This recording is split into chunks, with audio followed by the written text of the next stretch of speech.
Hello everyone, আশা করি সকলে ভালো আছেন। আমি আপনাদেরকে আজকে বরবাদ সম্পর্কে কিছু নিউজ দেওয়ার চেষ্টা করব। আশা করি আপনাদের সকলের ভালো লাগবে। তো আমরা অনেকেই অনেক কথা ছড়াইছে যে বরবাদ মুভি হবে না, এই সেই, এগুলো মিথ্যা, রিউমার।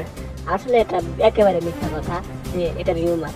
আসলে এই মুভিটা হবে এবং এটা তুফানের থেকেও বড় ধামাকা হতে চলেছে। এটা তুফানের থেকে বড় ধামাকা হতে চলেছে। এটা দরদের যে একজন দরদ মুভির যে প্রমোশন কাজে নিয়েছে আলিয়া আর আশা, সে তার ভেরিফাই ফেসবুক আইডিতে লেখেন যে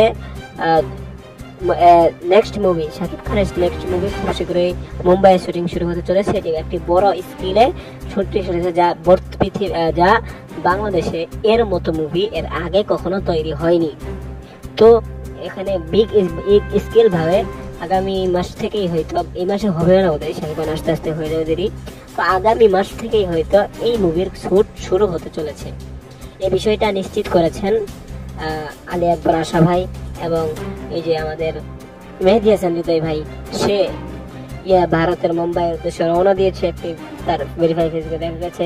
অনেকে প্রশ্ন করেছে আপনি কি বরবাদের কাজে যাচ্ছেন, তবে এটা উত্তর না দিলেও মানুষ বুঝে ফেলেছে যে এটা বরবাদের কাজে গেছে এবং ঘনিষ্ঠ সূত্র থেকে জানা গেছে এখানে বরবাদের জন্য তিনি গেছেন। তো আজকের ভিডিও এই পর্যন্তই, ধন্যবাদ।